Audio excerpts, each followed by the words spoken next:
तो बेटा आज हम नया चैप्टर शुरू करने जा रहे हैं आपका क्लास 10th का पॉलिटिकल साइंस का। चैप्टर का नाम क्या रहने वाला है? फेडरलिज्म। ये वाला चैप्टर हम डिस्कस करेंगे मेरे बनाए हुए स्पेशल नोट्स और एनिमेशन के साथ, जिससे आपके दिमाग में चैप्टर छप जाएगा। तो विदाउट वेस्टिंग एनी टाइम हम चैप्टर को करते हैं शुरू।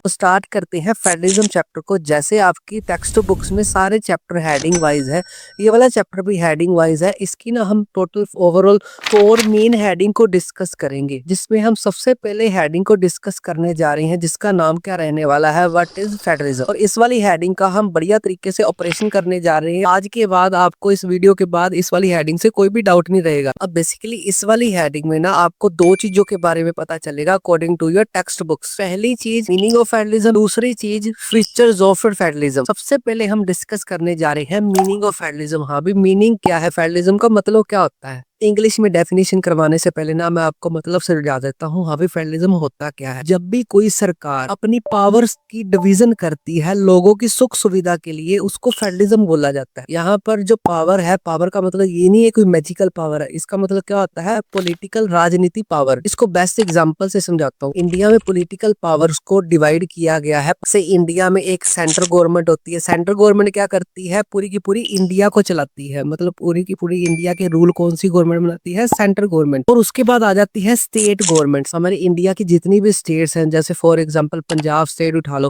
वो उस पूरे के पूरे पंजाब को चलाएगी। हरियाणा स्टेट उठा लो, वो पूरे पूरे हरियाणा को चलाएगी। ऐसे ही कोई भी स्टेट है, वो स्टेट की गवर्नमेंट उस स्टेट के लोगों की भलाई के लिए काम करती है। 2 डिवीजन समझ आ गई। एक तो सेंट्रल गवर्नमेंट पूरी इंडिया को चलाएगी, स्टेट गवर्नमेंट क्या करेगी, अपनी अपनी स्टेट को चलाएगी। और उसके बाद पावर और भी डिवाइड कर दी इंडिया में। क्या कर दी, एक लोकल गवर्नमेंट बना दी। जैसे पंचायत होती है गाँव में, पंचायत क्या करती है, अपने लेवल के ऊपर गाँव में प्रॉब्लम्स को सोल्व करने की कोशिश करती है। तो इसको ही, इस स्ट्रक्चर को क्या बोला जाता है, फेडरल स्ट्रक्चर बोला जाता है, जब पावर डिवाइड होती है।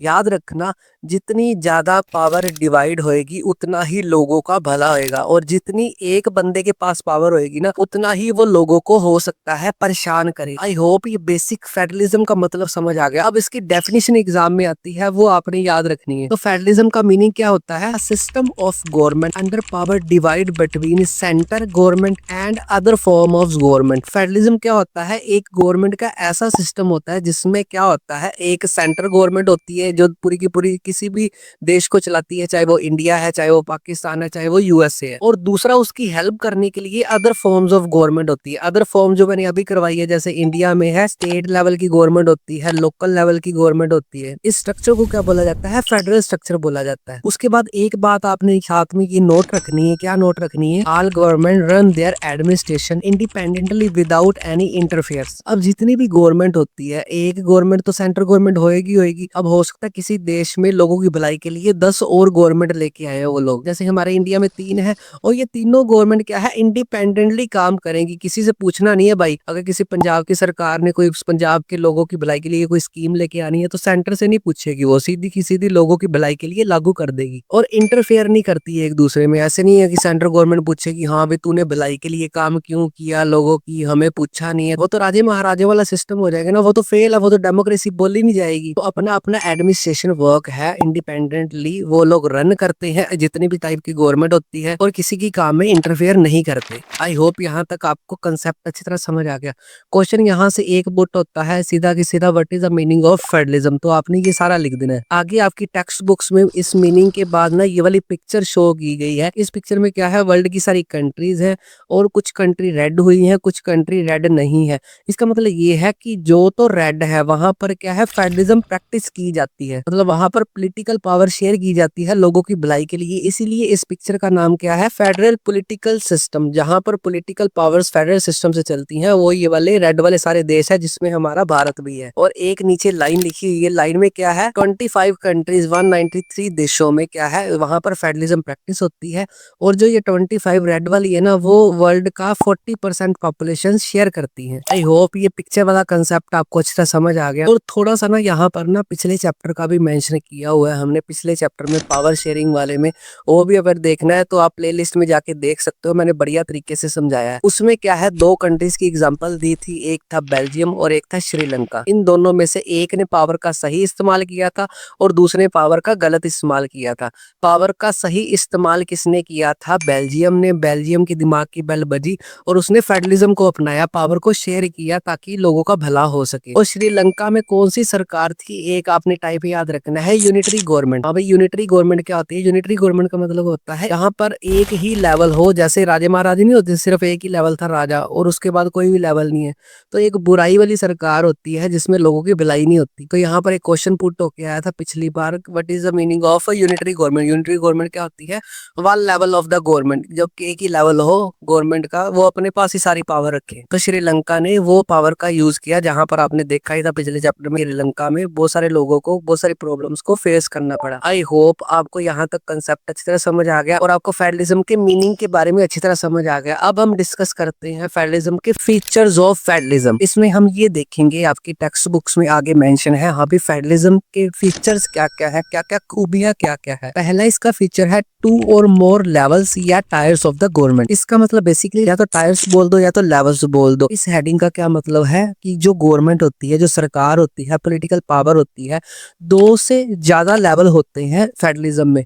मतलब 2 तो मिनिमम होंगे तभी वो डेमोक्रेसी मानी जाएगी, तभी वो फेडरलिज्म मानी जाएगी। और 2 से ज्यादा लेवल ऑफ गवर्नमेंट भी हो सकते हैं। और मैंने पीछे भी बार बार कहा है, जितने ज्यादा लेवल होंगे गवर्नमेंट में उतना ही लोगों का भला होगा। अब आपने यहाँ पर एग्जाम्पल में लिख सकते हो, इंडिया में जैसे फेडरलिज्म प्रैक्टिस की जाती है, वहां पर सेंट्रल गवर्नमेंट होती है, स्टेट गवर्नमेंट होती है और लोकल गवर्नमेंट होती है। तो पहला पॉइंट समझ आ गया, यहाँ पर 2 या 2 से ज्यादा लेवल ऑफ गवर्नमेंट होती है। अगला फीचर आपने फेडरलिज्म में ये नोट रखना है, जहां पर फेडरलिज्म प्रैक्टिस होती है, each tier has its own jurisdiction. हर एक लेवल का अपना अपना ज्यूरिसडिक्शन होता है। इसका मतलब क्या होता है? अधिकार क्षेत्र। अधिकार क्षेत्र का मतलब क्या होता है? जैसे सेंट्रल गवर्नमेंट है, उसका अधिकार क्या है? पूरी की पूरी इंडिया को चलाने का। स्टेट का ज्यूरिसडिक्शन क्या है? स्टेट लेवल का कोई भी प्रॉब्लम्स है उसको सोल्व करने का। मतलब स्टेट सेंटर के काम में दखल अंदाजी नहीं देगी, उसका अपना अधिकार क्षेत्र है। और लोकल गवर्नमेंट जैसे पंचायत होगी तो वो पंचायत गाँव के लेवल की प्रॉब्लम को सोल्व करने की कोशिश करेगी। कोई भी नया रूल लेके आना है, वो पंचायत अपनी आप ही डिसाइड करती है, वो कोई भी किसी की काम में इंटरफेयर नहीं करता। अब इसमें कौन कौन से मैटर्स इंक्लूड्स होते हैं? लेजिस्लेशन के मैटर्स इंक्लूड्स होते हैं, टैक्सेशन के रिलेटेड कोई भी मैटर्स हैं और एडमिनिस्ट्रेशन से रिलेटेड जो भी मैटर्स हैं। लेजिस्लेचर का मतलब क्या होता है? रूल्स एंड रेगुलेशन लोगों के लिए बनाना। तो सेंटर वाला लेवल है वो क्या करता है? इंडिया के लिए रूल्स एंड रेगुलेशन बनाता है। स्टेट वाला अपनी अपनी स्टेट के अकॉर्डिंगली बना सकता है rules and regulation. For example, किसी भी स्टेट में अगर शराब की बिक्री ज्यादा हो रही है तो उसको रोकने के लिए कोई भी सख्त कानून बना सकता है। टैक्सेशन के मामले में भी अधिकार क्षेत्र होता है हर लेवल का। और एडमिनिस्ट्रेशन, कैसे किसी भी स्टेट या कोई भी कंट्री को चलाना है, अपने अकॉर्डिंगली शांतिमय तरीके से चला सकती है। जैसे क्लास में टीचर आपको कैसे भी पढ़ा सकता है, उसका मेन मकसद क्या होता है? पढ़ाना। अगर बच्चे शोर डाल रहे हैं तो पनिशमेंट भी दे सकता है। अगर टेस्ट परफॉर्म अच्छा नहीं करते तो उसकी थोड़ी सी खिंचाई भी कर सकता है। मतलब हर एक लेवल का अपना अपना अधिकार क्षेत्र होता है, उसके बाहर वो काम नहीं कर सकता, पर अधिकार क्षेत्र में रह के सारे काम कर सकता है अपने स्टेट या अपने इंडिया लेवल के ऊपर शांति लेके आने को। आई होप 2 फीचर्स आपको अच्छी तरह समझ आ गई। अगला फीचर है इसका डोमिनेंस ऑफ कॉन्स्टिट्यूशन। कॉन्स्टिट्यूशन हमारी इंडिया की ऐसी बुक है जहाँ पर सारे रूल्स एंड रेगुलेशन इंडिया के लिए लिखे गए हैं। अगर इंडिया में कोई भी रूल्स एंड रेगुलेशन नहीं मानता तो उसके ऊपर कार्रवाई की जाती है, उसको सजा भी दी जा सकती है। तो डोमिनेंस का मतलब क्या होता है? सबसे ज्यादा पावरफुल किसको माना जाएगा फेडरलिज्म में? कॉन्स्टिट्यूशन को माना जाएगा, रूल बुक को माना जाएगा। सबसे ज्यादा पावरफुल कौन सा होता है फेडरलिज्म में? वो होता है कॉन्स्टिट्यूशन होता है, उसके अकॉर्डिंगली समाज चलता है। 3 फीचर समझ आ गए। अगला फीचर है इसका सुप्रीम अथॉरिटी ऑफ कोर्ट्स। अब कोर्ट्स का मतलब क्या होता है? जहां पर लोगों को न्याय मिलता है। अब पिछले पॉइंट में हमें कॉन्स्टिट्यूशन की बात की थी ना, तो कॉन्स्टिट्यूशन की बात अगर कोई नहीं मानता तो कोर्ट्स में उसको सजा मिलती है, कोर्ट्स में उसका डिस्प्यूट सोल्व किए जाते हैं। हमने 3 लेवल किए ना इंडिया के, सेंटर, स्टेट और लोकल। अगर इन तीनों में क्या है, कोई भी डिस्प्यूट होता है किसी भी मैटर को लेके, करके तो वो कोर्ट्स में सुलझाया जाता है। तो कोर्ट्स की बात सभी लेवल्स को माननी पड़ती है। इस पॉइंट का कहने का ये मतलब है। पहले क्या होता था, राजे महाराजे होते थे, वो किसी की बात नहीं मानते थे, जो उन्होंने करना है वही करना है, उनके लिए कोई कॉन्स्टिट्यूशन वगैरह कुछ नहीं था, उन्होंने जो बोल दिया वही कॉन्स्टिट्यूशन होता था। पर आज के समय में डेमोक्रेसी के आने से क्या बना, कॉन्स्टिट्यूशन बना। कॉन्स्टिट्यूशन के बनने से कॉन्स्टिट्यूशन में क्या लिखा गया, हाँ पे फेडरलिज्म प्रैक्टिस होनी चाहिए। अगर कोई गलत तरीके से पावर का इस्तेमाल करता है तो वहां पर कोर्ट्स बैठी हैं, तो कोर्ट्स का फैसला सभी को मानना पड़ता है, चाहे वो आम बंदा हो, चाहे वो कोई भी लेवल ऑफ द गवर्नमेंट हो। इसमें आपने एक पॉइंट याद रखना है, courts acts as umpire in the case of disputes of any level of the government. इसका मतलब ये है, जैसे क्रिकेट में थर्ड एम्पायर नहीं होता, जो क्या करता है, सारा का सारा मैच ऑब्जर्व करता है और बताता है हाँ भी ये सही में आउट है या नहीं है। वैसे ही हमारी कोर्ट्स क्या करती है, एम्पायर की तरह सभी काम को वॉच करती हैं। अभी स्टेट गवर्नमेंट ने क्या किया, सेंट्रल गवर्नमेंट ने क्या किया, लोकल गवर्नमेंट ने क्या किया, और जिसने भी गलत किया है उसको गाइडेंस देती है, उसको पनिशमेंट भी दे सकती है। कहने का ये मतलब है, कोर्ट्स की बात को सभी लेवल्स ऑफ गवर्नमेंट ने मानना ही पड़ता है। आई होप ये वाला पॉइंट आपको अच्छी तरह समझ आ गया। और लास्ट फीचर है फेडरलिज्म का, फेडरलिज्म हैज ड्यूल ऑब्जेक्ट्स। वो कौन कौन से होते हैं, सेफगार्ड एंड प्रमोट यूनिटी। इन दोनों पॉइंट का कहने का मतलब ये है कि फेडरलिज्म सेफ्टी प्रोवाइड करता है और फेडरलिज्म किसकी गारंटी देता है, यूनिटी को प्रमोट करने की गारंटी देता है। ऐसे लड़ाई झगड़े पैदा नहीं होते जिस समाज में फेडरलिज्म प्रैक्टिस होता है, उल्टा उसके डिस्प्यूट्स को सोल्व किया जाता है। आई होप ये सारे के सारे आपको फीचर्स अच्छी तरह समझ आ गए। यहाँ से क्वेश्चन यही क्वेश्चन पैटर्न बनता होता है, what is the features of federalism. तो ये आपने ना हेडिंग्स बना के बढ़िया तरीके से आपने लिख देना है, जिससे आपके एग्जाम में बढ़िया मार्क्स आ जाएंगे। तो चैप्टर को आगे करने से पहले ना मैं आपको छोटी सी इंफॉर्मेशन देना चाहता हूँ, बीच में इंफॉर्मेशन रिगार्डिंग माई नोट्स जिससे मैं आपको पढ़ा रहा हूँ। आपको बताया आपकी क्लास 10th की ना सारे चैप्टर क्या है, हेडिंग वाइज है। मतलब हम कोई भी चैप्टर उठा लेते हैं, मेरे नोट्स उसी ही पैटर्न में बने हुए हैं सारे के सारे चैप्टर्स के। जैसे हम फेडरलिज्म चैप्टर को उठाते हैं, फॉर एग्जाम्पल फेडरलिज्म चैप्टर में पहले एक हेडिंग आएगी, फिर दूसरी हेडिंग आएगी, फिर तीसरी हेडिंग आएगी, ऐसे ऐसे करते करते ये सारा का सारा चैप्टर हेडिंग वाइज चलता रहेगा। जैसे इसकी फर्स्ट हेडिंग है ये वाली, व्हाट इज फेडरलिज्म। तो इसी हेडिंग का ऑपरेशन करके मैंने नोट्स बनाए हैं ये वाले। ये कलरफुल नोट्स आपकी जिंदगी को कलरफुल कर देंगे अच्छे नंबर दिलवा के। और सबसे इंटरेस्टिंग बात, इसी हेडिंग से रिलेटेड कौन से वेरी क्वेश्चन बनते हैं वो भी मैंने यहाँ पर डाल दिए, और इसी हेडिंग से रिलेटेड जितने भी शॉर्ट क्वेश्चन आंसर बनते हैं वो भी मैंने यहाँ पर डाल दिए हैं, और इसी हेडिंग से रिलेटेड जितने भी लॉन्ग क्वेश्चन आंसर बनते हैं मैंने बीच में डाल दिए हैं। और आपने एक बात नोट की होगी, सारे के सारे क्वेश्चन विद हिंदी मैंने डाले हैं। क्या होता है, हमें कई बार हिंदी में कोई वर्ड का मतलब नहीं पता होता, तो हम वर्ड ढूंढने के चक्कर में हमारा सोशल मीडिया में कुछ मैसेज आता है तो हम उसमें ही खो जाते हैं। तो यहाँ पर मैंने हिंदी भी मेंशन कर दी है इंग्लिश के साथ, आपको कोई भी दिक्कत नहीं आएगी। और दूसरा सबसे बड़ा फायदा क्या है, यहाँ पर ना आपको इकट्ठे क्वेश्चन नहीं याद करने पड़ेंगे। बहुत सारी बुक्स है, मैं नाम नहीं लूंगा, वहां पर क्या है सारे इकट्ठे क्वेश्चन होते हैं, जिसको देख के ना हम डर जाते हैं, यहाँ पे इतने क्वेश्चन हम कैसे करेंगे। तो इसका सोल्यूशन क्या है, मेरे नोट्स। ऐसी एक हेडिंग खत्म होती है, उसका ऑपरेशन से मैंने नोट्स बनाए हैं। नोट्स के बाद मैंने सारे के सारे क्वेश्चन वहां पर डाल दिए हैं विद हिंदी, जिससे क्या है आप heading wise heading chapter complete करते रहोगे और हेडिंग वाइज हेडिंग ही क्वेश्चन आंसर याद करते रहोगे। और ये वाले क्वेश्चन मैंने ऐसे नहीं डाले, ये वाले क्वेश्चन है प्रीवियस ईयर एग्जाम में आए हुए मोस्ट इंपोर्टेंट क्वेश्चंस। और ये वाला सारा कंसेप्ट होने के बाद लास्ट में मैंने एक्स्ट्रा क्वेश्चन भी डाल दिए हैं। एक चैप्टर में हमने हेडिंग वाइज हेडिंग ऑपरेशन भी कर लिया, और very short question answer, short और लॉन्ग क्वेश्चन आंसर भी डिस्कस कर लिए, और लास्ट में एक्स्ट्रा क्वेश्चन भी कर लिए। इससे बाहर एग्जामिनर कोई भी क्वेश्चन नहीं पूछ सकता, इसकी गारंटी मैं लेता हूँ। तो इसको हम डाउनलोड कैसे कर सकते हैं, बड़ा आसान है, लिंक है जो डिस्क्रिप्शन बॉक्स में गिवन है, उसके ऊपर क्लिक करके आप कुछ इन्फॉर्मेशन देके आप आसानी से लिंक को एज ए PDF में डाउनलोड कर सकते हो। और यकीन मानो आपको ये नोट्स करने के बाद आपको कोई भी और बुक उठाने की जरूरत नहीं पड़ेगी। तो बहुत बातें होगी, चलो आप चैप्टर करते हैं, आगे चलते हैं ना। इसी हेडिंग की ना लास्ट में ना एक टर्म की बात की गई है, this is very important term. वो टर्म कौन सी है, फेडरेशन के बारे में। बेसिकली अगर हम फेडरलिज्म की बात करते हैं ना इस चैप्टर के अकॉर्डिंग, तो federation is the most important concept of federalism. तो सबसे बड़ा सवाल, फेडरेशन होता क्या है और उसकी टाइप्स कितनी है, ये हम डिस्कस करने जा रहे हैं। तो फेडरेशन का मीनिंग सबसे पहले डिस्कस करवा देता हूँ आपको, जो है federation is a political system where power is constitutionally divide between all level of the government with aim of balance of power. अब समझाता हूँ आपको। फेडरेशन का यहाँ पर ये मतलब है कि एक ना पॉलिटिकल सिस्टम है, एक राजनीति का सिस्टम है जिसमें क्या है, पावर्स को डिवाइड किया जाता है जितने भी लेवल्स ऑफ गवर्नमेंट में हो। जैसे हमने इंडिया की लेवल्स की बात की थी जिसमें ना सेंट्रल गवर्नमेंट होती है वो सबसे ज्यादा पावरफुल होती है, स्टेट गवर्नमेंट सेंटर से थोड़ी सी कम होती है और लोकल गवर्नमेंट के पास सबसे कम पावर्स होती हैं। यहाँ पर आपने नेगेटिव नहीं लेना इस बात को, हाँ भी सर पावर यहाँ पर तो कम हो रही है तो डेमोक्रेसी में पावर नहीं कम होनी चाहिए।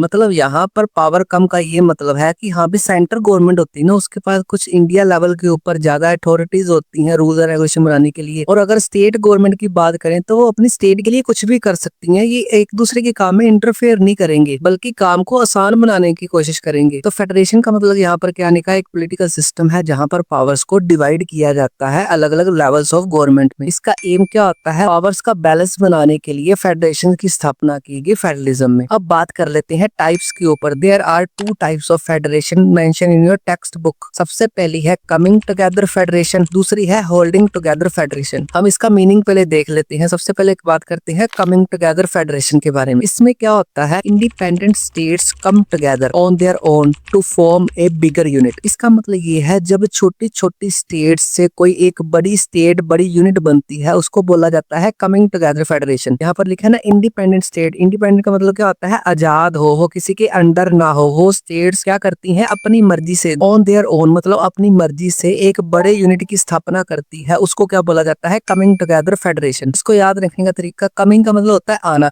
तो आते आते मिलते मिलते लास्ट में बिगर यूनिट बन जाता है, उसको बोला जाता है कमिंग टुगेदर फेडरेशन। इसमें आपने एक बात नोट रखनी है, ऑल हैव इक्वल पावर।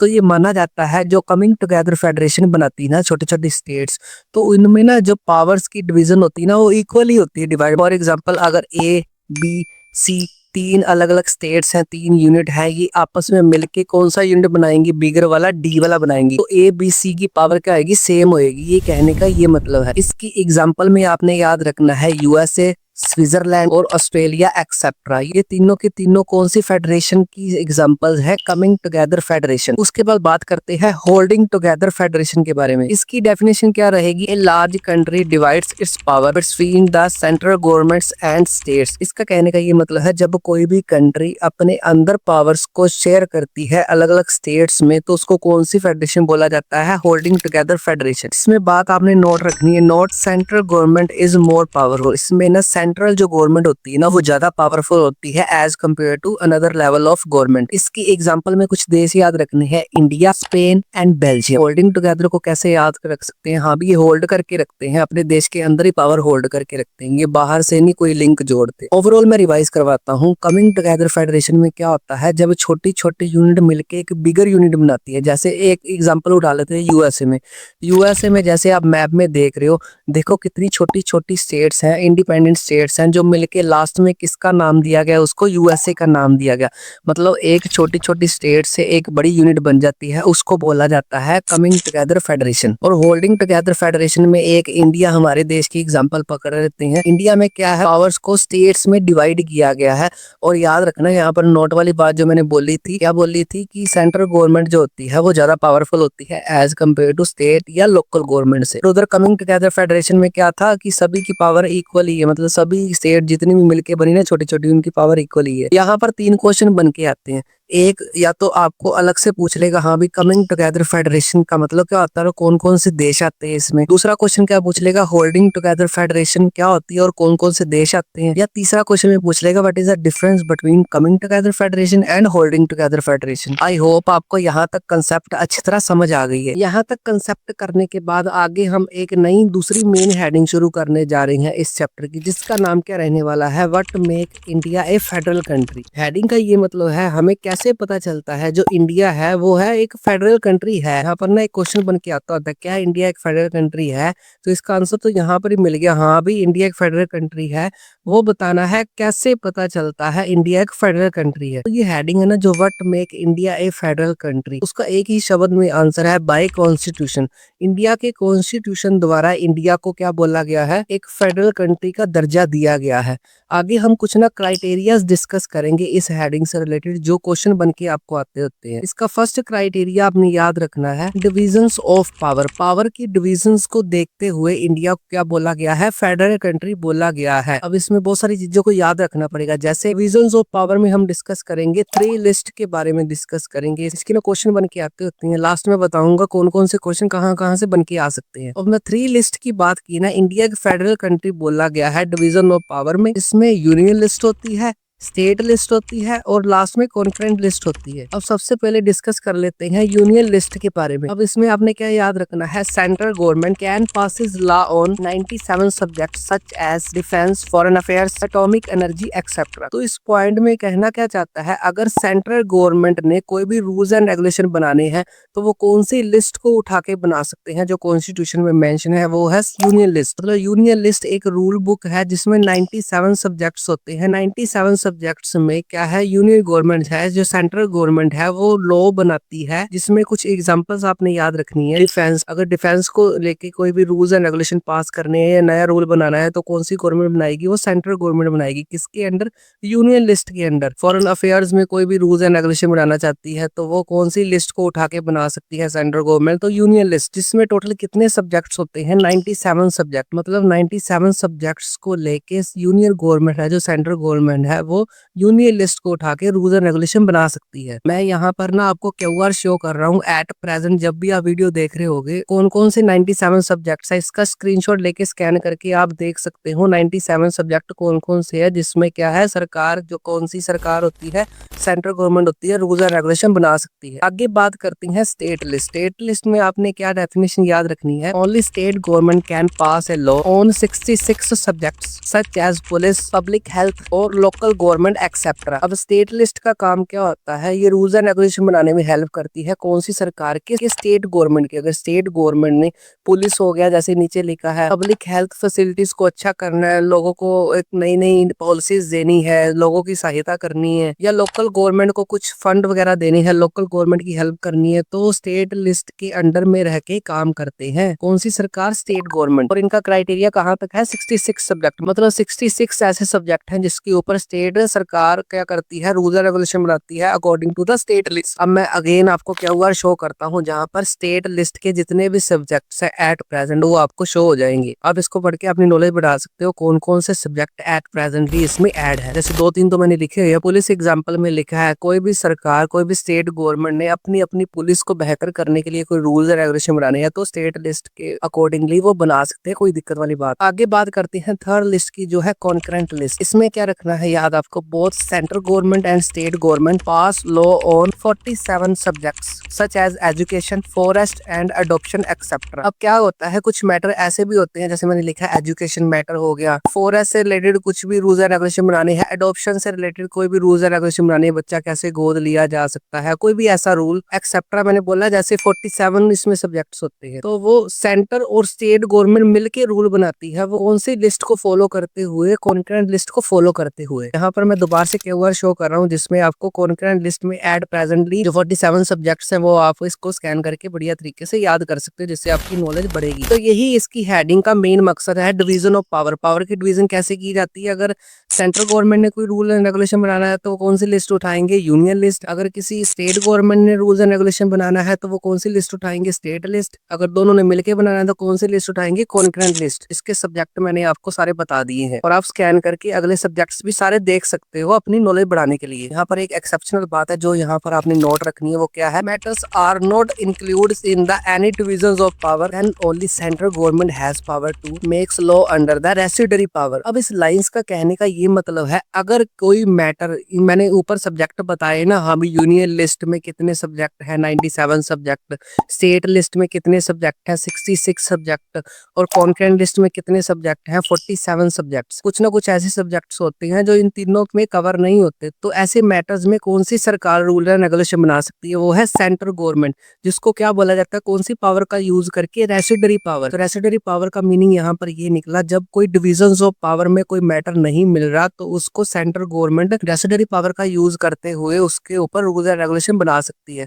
इसमें कुछ मैटर्स आपने याद रखने हैं, कौन कौन से मैटर इसके अंदर आ सकते हैं, like cyber law, e commerce etcetera. मतलब कोई भी साइबर सिक्योरिटी है, ऑनलाइन चीटिंग हो रही है, तो ये कौन सी कैटेगरी में आती है, तीनों में से किसी कैटेगरी में नहीं आती, ना तो यूनियन में, ना तो स्टेट में, ना तो कॉन्करेंट लिस्ट में। तो सेंट्रल गवर्नमेंट इसके लिए लॉ बना सकती है, कौन सी पावर का यूज करके, रेसिडरी पावर का यूज करके। आई होप ये डिविजन ऑफ पावर वाला कंसेप्ट आपको अच्छी तरह समझ आ गया, जिसके चलते हुए इंडिया को फेडरल कंट्री बोला जाता है। क्वेश्चन यहाँ से क्या बन के आते हैं, या तो आपको आ जाएगा यूनियन लिस्ट को एक्सप्लेन करो, या आ जाएगा स्टेट लिस्ट को एक्सप्लेन करो, या आ जाएगा कॉन्करेंट लिस्ट को एक्सप्लेन करो, या इन तीनों में से किसी का भी डिफरेंस में भी पूछा जा सकता है, या पेट क्वेश्चन बनता होता है इंडिया की डिविजन्स ऑफ पावर को एक्सप्लेन करो, तो सारी लिस्ट को एक्सप्लेन करोगे, और लास्ट में रेसिडरी पावर का भी क्वेश्चन आपको आ सकता है। आई होप यहाँ तक आपको अच्छी तरह कंसेप्ट समझ आ गया। आगे हम अगला क्राइटेरिया डिस्कस कर लेते हैं जिसकी वजह से इंडिया को फेडरल कंट्री बोला जाता है, वो है सेपरेट सोर्स ऑफ इनकम। इस पॉइंट का रिलेशन है मनी से, पैसों से। और मनी और पैसों की बात आ गई तो हमने याद करना है फाइनेंशियल पावर इसमें डिस्कस करेंगे। फाइनेंशियल पावर किसकी डिस्कस करेंगे, सेंट्रल गवर्नमेंट की और स्टेट गवर्नमेंट की, जिसमें सेंट्रल गवर्नमेंट का क्राइटेरिया सेट कर दिया गया। हाँ भी आप क्या क्या कलेक्ट कर सकते हो, कौन कौन से टैक्स कलेक्ट कर सकते हो, जैसे इनकम टैक्स। इनकम टैक्स को कलेक्ट करके कौन सी सरकार है जो अपने देशवासियों का पॉलिसीज नहीं लेके आती है, देश को चलाती है, वो है सेंट्रल गवर्नमेंट। एक्साइज ड्यूटी भी कौन सी गवर्नमेंट कलेक्ट कर सकती है, सेंट्रल गवर्नमेंट कर सकती है। कॉर्पोरेशन टैक्स, नगम टैक्स बोला जाता है इसको, कॉर्पोरेशन टैक्स भी कौन सी गवर्नमेंट कलेक्ट कर सकती है, सेंट्रल गवर्नमेंट। मतलब यहाँ पर ना फाइनेंशियल पावर की सेपरेशन की गई है, कौन सी गवर्नमेंट कौन सा टैक्स कलेक्ट करके अपना काम चला सकती है। अब स्टेट गवर्नमेंट कौन कौन सी चीजों को कलेक्ट कर सकती है, बिल्डिंग टैक्स। अगर कोई भी स्टेट में बिल्डिंग का टैक्स लगाना है, कितना टैक्स लगाना है, वो स्टेट गवर्नमेंट डिसाइड कर सकती है, उसको टैक्स कलेक्ट कर सकती है। स्टैंप ड्यूटीज लगा सकती है। अब जिस स्टेट में भी हम रह रहे होते हैं, कोई भी स्टैंप टैक्स होता है, जैसे आप पिक्चर में स्टैंप्स देख रहे हो, ये वाला सारा टैक्स किसके पास जाता है, स्टेट गवर्नमेंट के पास। क्यों जाता है, अपनी अपनी स्टेट को चलाने के लिए। उसके बाद बात करें लास्ट में लैंड रेवेन्यू। लैंड का मतलब जगह, रेवेन्यू का मतलब टैक्स। जिस जगह के ऊपर टैक्स लगता है वो कौन कलेक्ट करता है, स्टेट गवर्नमेंट कलेक्ट करती है। मतलब इस हेडिंग से हमें ये पता चला, चाहे वो सेंट्रल गवर्नमेंट हो चाहे वो स्टेट गवर्नमेंट हो, सभी के सेपरेट कर दिए गए इनकम सोर्स। इसकी सेपरेशन से फाइनेंशियल पावर सभी की अलग अलग कर दी। हाँ भी कोई लड़ाई झगड़ा ना हो, सेंट्रल गवर्नमेंट अपने जुरिस्डिक्शन में रह के कलेक्ट करके टैक्स अपने देश को चला सकती है,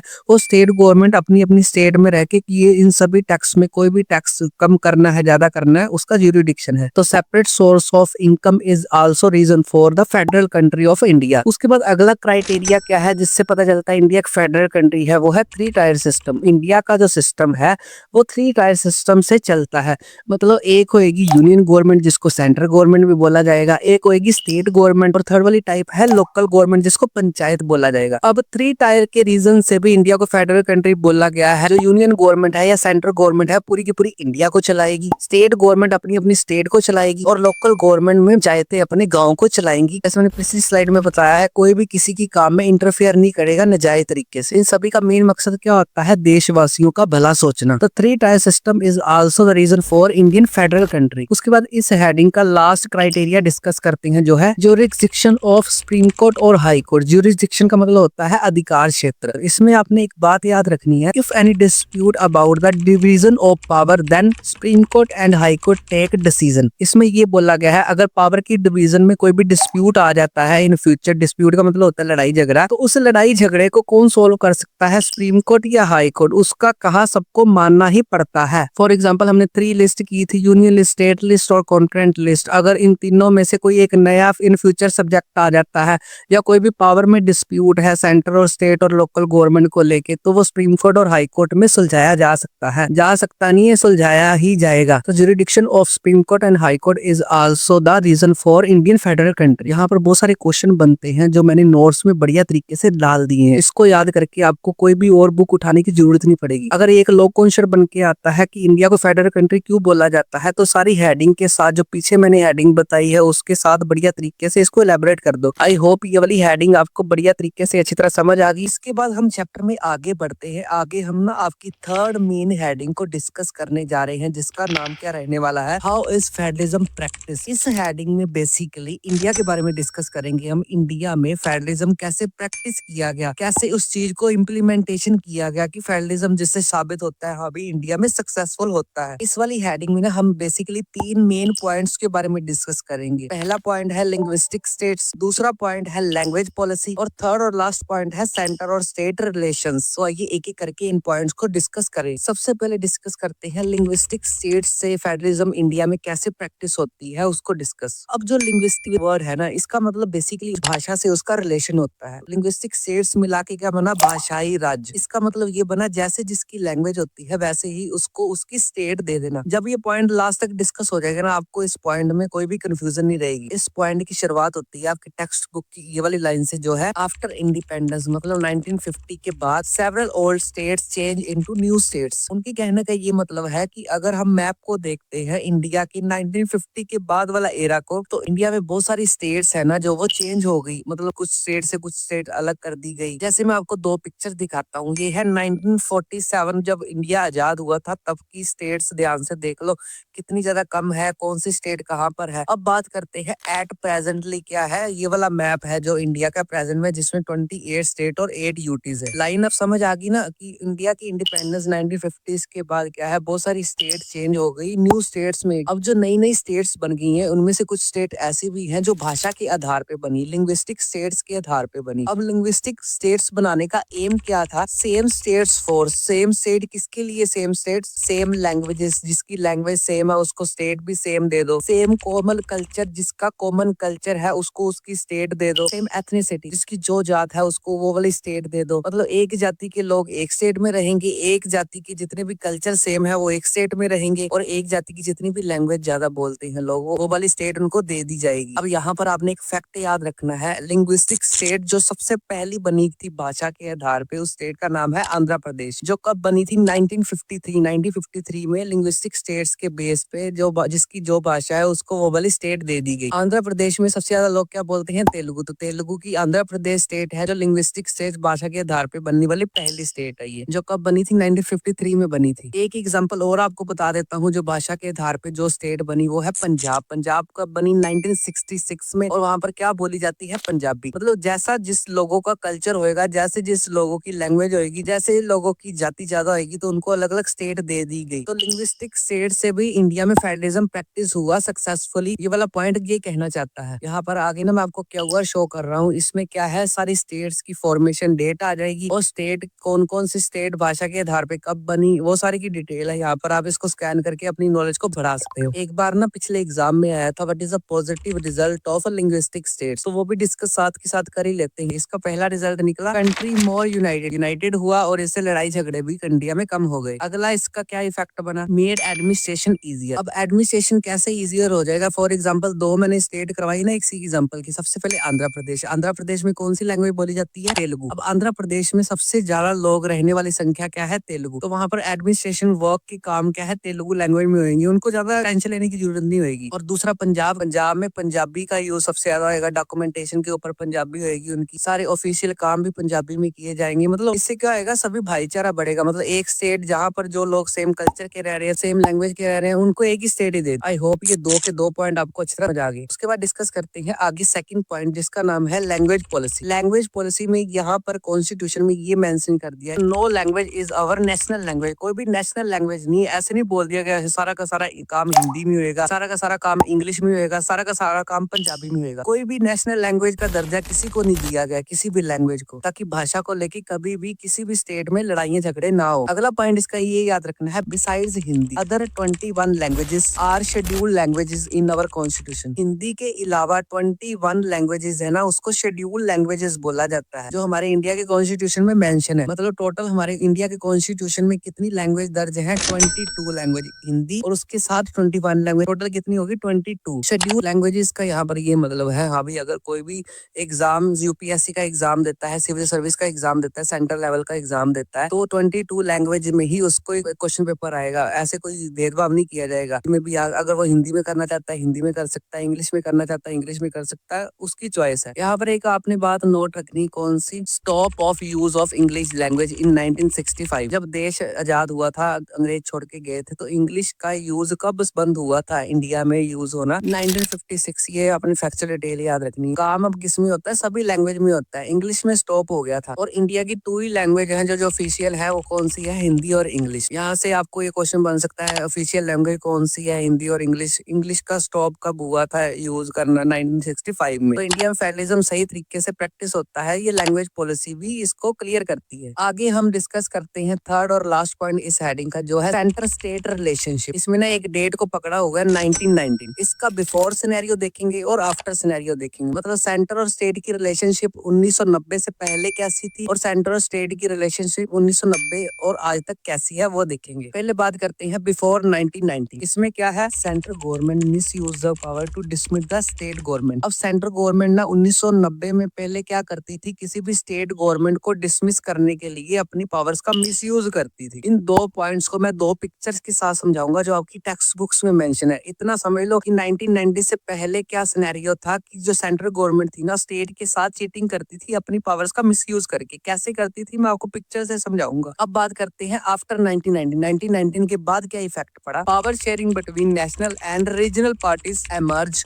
बाय कोलिशन गवर्नमेंट। यहाँ पर लिखा है ना दो वर्ड, नेशनल और रीजनल पार्टी। दो तरह की पॉलिटिकल पार्टी होती है, एक होती है नेशनल पार्टी और एक होती है रीजनल पार्टी। नेशनल पार्टी क्या होती है, जो पूरा का पूरे इंडिया में फेमस होती है। रीजनल पार्टी कौन सी होती है, जो किसी न किसी स्टेट या किसी न किसी जगह की फेमस पार्टी होती है। 1990 के बाद क्या हुआ, कोलिशन गवर्नमेंट आ गई। कोलिशन गवर्नमेंट का मतलब क्या होता है, अगर किसी भी पॉलिटिकल पार्टी को मेजोरिटी नहीं मिलती, ज्यादा वोट्स नहीं मिलती, तो वो पॉलिटिकल पार्टी क्या करती है, बहुत सारे पॉलिटिकल पार्टीज के साथ हाथ मिला के कोलिशन गवर्नमेंट बनाती है। 1990 से पहले क्या था, मान लो किसी भी पार्टी को मेजोरिटी नहीं मिली तो दोबारा इलेक्शन होते थे, कोलिशन नहीं करते थे, हाथ नहीं मिलाते थे। 1990 के बाद ये वाला सिनेरियो चेंज हो गया। सेंटर और स्टेट की रिलेशनशिप में बहुत सारी चेंजेस आई, तो यही चेंजेस के बारे में डिस्कस कर रहे हैं। यहाँ पर मैंने दो पॉइंट डिस्कस करवाए ना, अब मैं आपको दो पिक्चर शो करता हूँ। पहली पिक्चर ये है 1990 से पहले, मतलब पहले क्या सिनेरियो क्या था। यहाँ पर देख लो, एक जैसे लंगर नहीं लगा होता, सेंट्रल गवर्नमेंट किसी को कुछ बांट रही है। जैसे यहाँ पर ना ये जो पर्सन है ये स्टेट्स है, जैसे केरला, मद्रास और उड़ीसा। यहाँ पर क्या है, सारी स्टेट्स अपनी स्टेट्स की डेवलपमेंट के लिए लाइन में लग के सेंट्रल गवर्नमेंट से रिक्वेस्ट कर रही है, हाँ भाई हमें इतने पैसे दे दो अपने स्टेट्स की डेवलपमेंट करने के लिए। ये वाला सिनेरियो 1990 से पहले वाला है। अब सेंट्रल गवर्नमेंट कोलिशन गवर्नमेंट नहीं है, मतलब सेंट्रल गवर्नमेंट के पास सबसे ज्यादा पावर है। वो जिसको दिल करेगा उतनी ही ग्रांट देंगे, जिसको दिल करेगा उतनी ही हेल्प करेंगे। हो सकता है इनमें से किसी की हेल्प ना करे वो, ठीक है। तो ये सिनेरियो है 1990 से पहले वाला। अब मैं आपको दूसरी पिक्चर दिखाता हूँ। ये क्या है, 1990 के बाद वाला सिनेरियो है। इसमें क्या है, ये देखो एक बंदा जैसे कुर्सी पे बैठा हुआ है, ठीक है। बैठा कौन है, हमारा सेंट्रल गवर्नमेंट बैठी है फॉर एग्जाम्पल। अब जो इस कुर्सी पे बैठी है इसको ध्यान से देखो, यहाँ पर अलग पॉलिटिकल पार्टी का सिंबल है, जहाँ पर अलग पॉलिटिकल पार्टी का सिंबल है और यहाँ पर अलग पॉलिटिकल पार्टी का सिंबल है। मतलब ये वाली सरकार क्या है, कोलिशन गवर्नमेंट के अंडर बनी है। मतलब अगर इन सभी में से कोई भी साइड होता है तो इसकी कुर्सी गिर जाएगी, मतलब ये सरकार गिर जाएगी। तो ये फर्क पड़ा स्टेट और सेंटर की रिलेशन में 1990 से पहले और 1990 के बाद। अब इसको अपनी कुर्सी बचाने के लिए क्या है, सभी की बातें माननी पड़ेंगी, सभी स्टेट्स को उतनी ही ग्रांट देनी पड़ेगी जितनी वो चाहते हैं। आई होप ये दो पिक्चर्स के साथ आपको ये वाला कंसेप्ट बढ़िया तरीके से समझ आ गया। तो आगे ना हम डिस्कस करने जा रहे हैं इस चैप्टर की लास्ट मेन हेडिंग को, जिसका नाम क्या रहने वाला है, डिसेंट्रलाइजेशन इन इंडिया।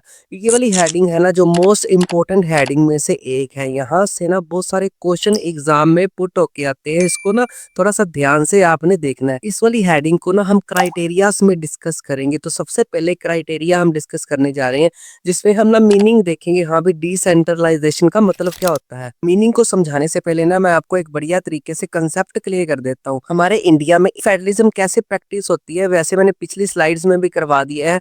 हमारे इंडिया में एक सेंट्रल गवर्नमेंट होती है और एक स्टेट गवर्नमेंट होती है। जब पावर, क्या बोला मैंने, जब पावर को सेंट्रल गवर्नमेंट से भी लिया जाता है कुछ पावर को, और कुछ पावर को स्टेट गवर्नमेंट से भी लिया जाता है, और फॉर्मेशन की जाती है लोकल गवर्नमेंट की, उस प्रोसेस को क्या बोला जाता है, डिसेंट्रलाइजेशन। कंसेप्ट क्लैरिटी हो गई ना। हाँ डिसेंट्रलाइजेशन का मतलब क्या होता है, तो इसका मीनिंग क्या बनेगा जो हमने एग्जाम में लिखना है।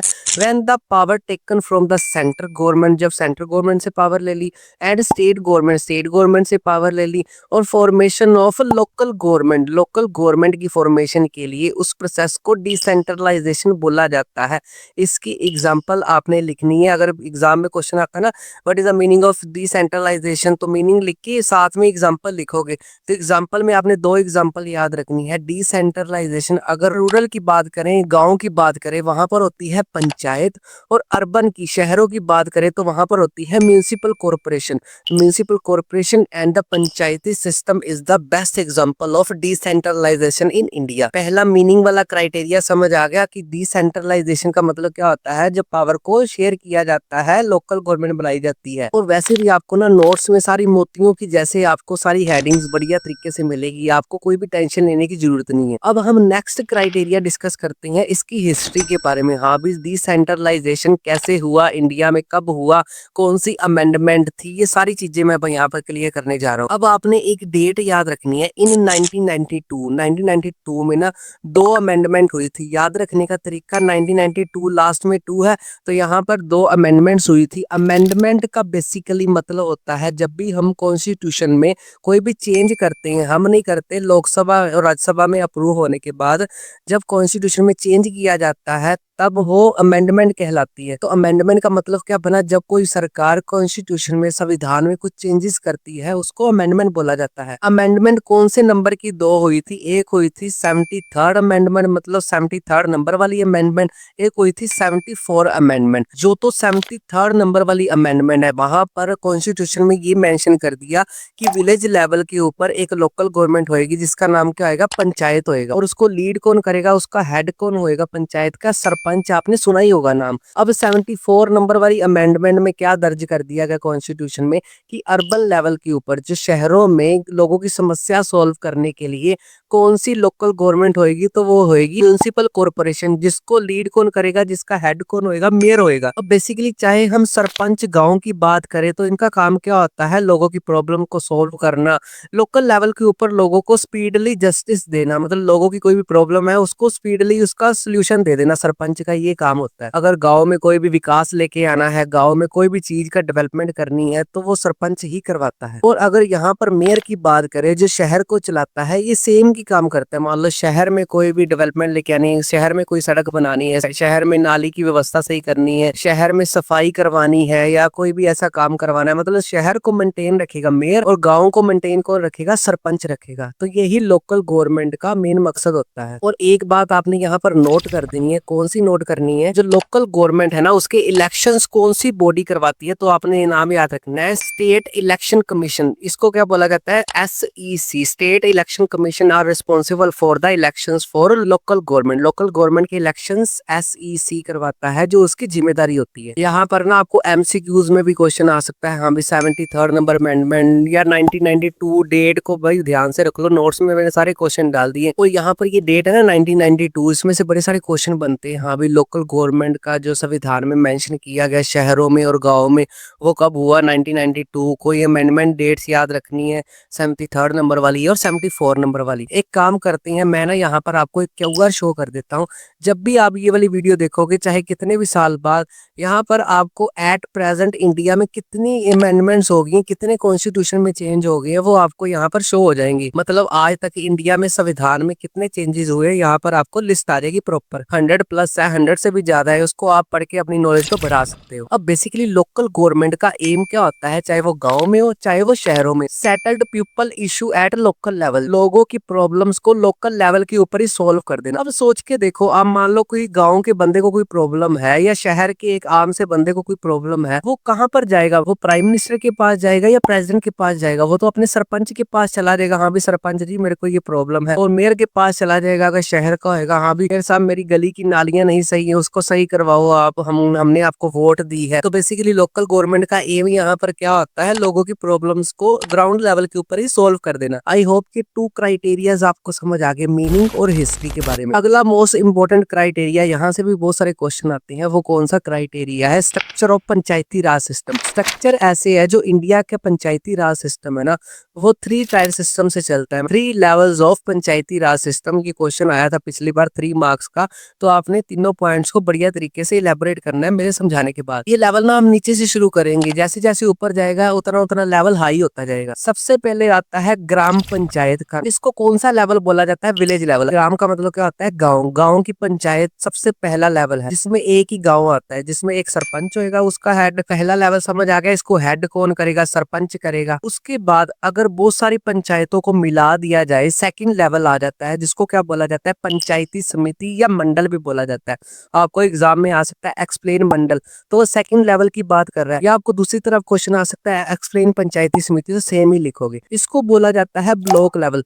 पहला लेवल क्या था, विलेज लेवल। एक ही गांव की सरकार होगी, वहां पर एक ही सरपंच उसका हेड होएगा। अब बेसिकली दूसरा लेवल है जो ब्लॉक लेवल है, इसमें क्या है, बहुत सारे विलेज की पंचायत आपस में मिक्स होके ब्लॉक बनाती हैं। इसमें ये पॉइंट समझ आ गया, हाँ भी made up of few panchayat. ये किससे बना होता है, बहुत सारी पंचायत को मिला के एक ब्लॉक लेवल बनता है, जो पंचायती राज सिस्टम का दूसरा लेवल है। इसको हेड कौन करता है, इसको बोला जाता है प्रधान या इसको चेयरपर्सन बोला जाता है। आपने बस एग्जाम में ये याद रखना है, एग्जाम पॉइंट ऑफ व्यू से।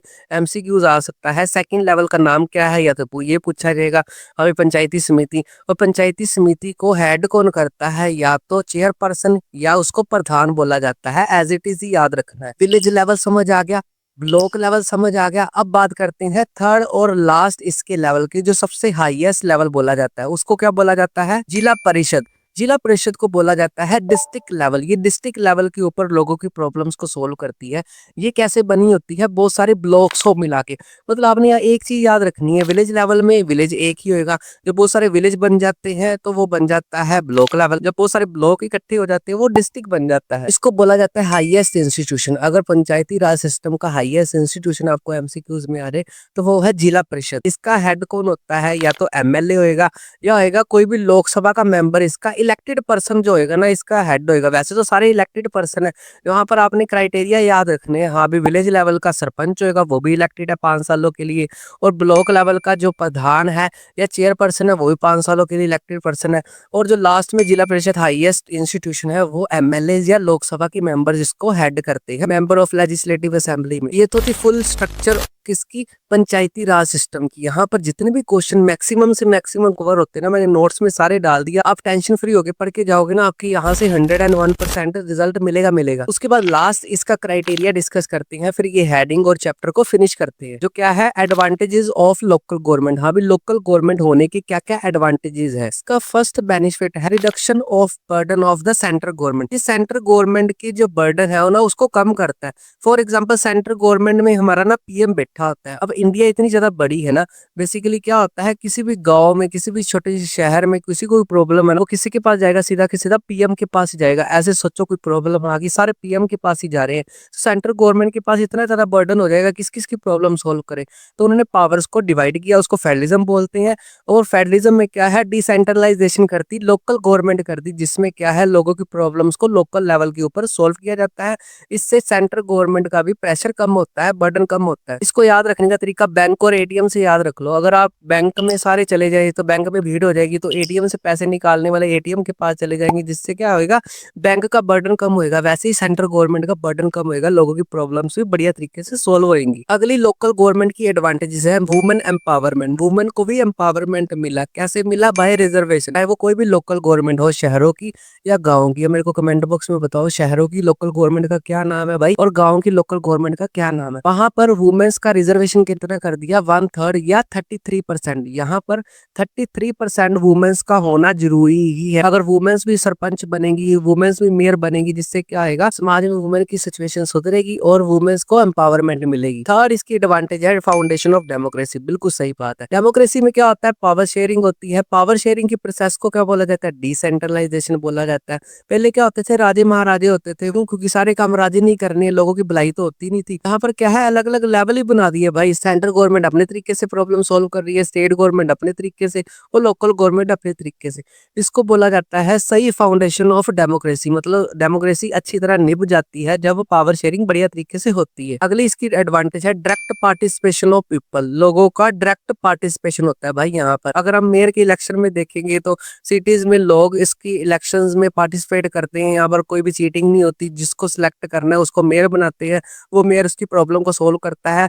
अगर लोगों को लगता है मेयर या सरपंच उनकी बात नहीं सुनता, तो आने वाले 5 सालों में वो चेंज भी हो जाते हैं। तो लोगों का डायरेक्ट पार्टिसिपेशन होता है। ऐसे नहीं है कि एक बार जो सरपंच बन गया, एक बार जो मेयर बन गया सारी उम्र के लिए, वो 5 सालों के लिए चेंज होता है। तो उनको भी डर होता है, हाँ भी हमने भी काम करना है, चाहे वो सरपंच है चाहे वो मेयर है। लास्ट इसकी एडवांटेज है लोकल है बेटर नॉलेज। मैं ना अपने ऊपर एग्जाम्पल लेके यहाँ पर समझाता हूँ। जो लोकल पर्सन होता है ना, उसको बेटर नॉलेज होती है उसके एरिया में क्या सही करवाना है। अब पीएम को तो नहीं पता होगा ना, हाँ भी मेरी गली में क्या प्रॉब्लम है, मेरी स्ट्रीट में क्या प्रॉब्लम है, रात को स्ट्रीट लाइट जगती है कि नहीं जगती, कोई स्ट्रीट में एक्सीडेंट हो रहे हैं, ये बात तो मेरे को ही पता है ना, तो पीएम को पता है ना, तो प्रेसिडेंट को पता है। तो मैं अपनी बात लेके अपने, या तो गांव में होगा तो सरपंच के पास जाऊंगा, मेरे को ज्यादा पता होगा मेरी प्रॉब्लम्स के बारे में, तो मैं अपनी प्रॉब्लम्स को लोकल लेवल के ऊपर भी सोल्व करवा सकता हूँ। ये है advantage of local government. I hope ये एडवांटेज वाला कंसेप्ट भी यहाँ पर समझ आ गया। पिछली से पिछली बार एग्जाम में क्वेश्चन आया था, explain the advantages of local government. तो अपनी हेडिंग बना के बढ़िया तरीके से इसको एलेबोरेट करना है। नोट्स में सारी बनी बनाई खीर आपको मिल रही है, आपको कोई भी टेंशन लेने की जरूरत नहीं। आई होप ये वाला चैप्टर आपको बढ़िया तरीके से अच्छी तरह समझ आ गया। अब मिलते हैं किसी और चैप्टर में किसी और दिन। Bye, take care, have a nice day.